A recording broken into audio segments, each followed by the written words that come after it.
Well, the Cowboys wrapped up drills with 126 plays of 11-11, a 2.5-hour workout on Saturday. Wow. Lots of situational work and a lot of different looks on both sides of the ball. As far as quarterbacks go, transfer Alan Bowman was great the last 2 weeks. He had some big moments on Saturday throwing the ball. The new defensive scheme is still a bit of a work in progress, but that's been expected.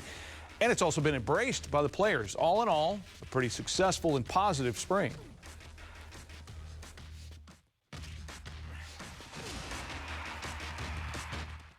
Impressive with how smart the players are picking it up.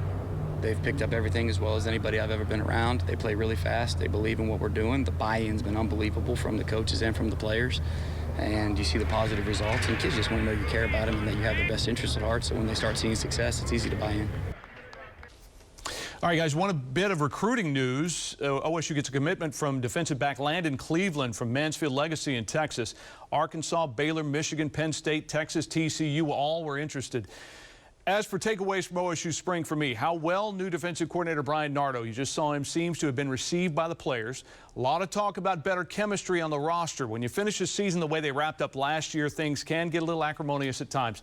And when it comes to transfers, that can be a mixed bag, but it really seems like running back Elijah Collins from Michigan State hasn't just brought his speed to Stillwater, Dusty, but also a willingness to help lead. There's no question about that, John. I'm totally with you. I was told first day he walked in, he went over and was leading people in drills day one. I mean, this is a guy who's been a second-team All-Big Ten type of running back. He impressed me. Coach Gundy was so gracious to let me get out there on Wednesday, took in practice, somewhat of a scrimmage. I got to tell you, man, the juice, the energy, it was real. People were flying around and absolutely getting after it. And Coach Gundy, he's been in a great mood, and he was in a great mood again Wednesday, and I now know why.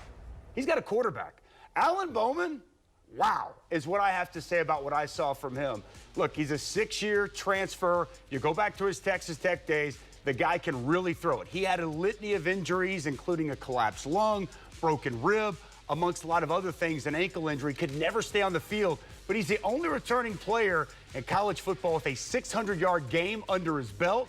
The way he was throwing the football in the practice I was at, wow, was this guy letting it rip and making plays. Now, I got to tell you, I don't think there's a quarterback controversy. Alan Bowman, I believe, is QB1 in Stillwater. The receivers look good. The running back room they feel good about. You know, having their left tackle, Cole Birmingham, back really helps a lot of things. And you touched on Brian Nardo. He's got energy, juice, and I got to stand close. The way he was teaching on the fly at practice was really, really impressive. I walked out of Stillwater more impressed than I anticipated whenever I showed up. Well, that's good news. The strong second half of spring drills for Bowman has to make the coaches feel pretty good heading into the offseason. You know, it'll still be kind of strange to teammates without Spencer Sanders barking plays in the huddle in the fall, but that's where Bowman's experience and maturity is really valuable. Stay with us because we're not done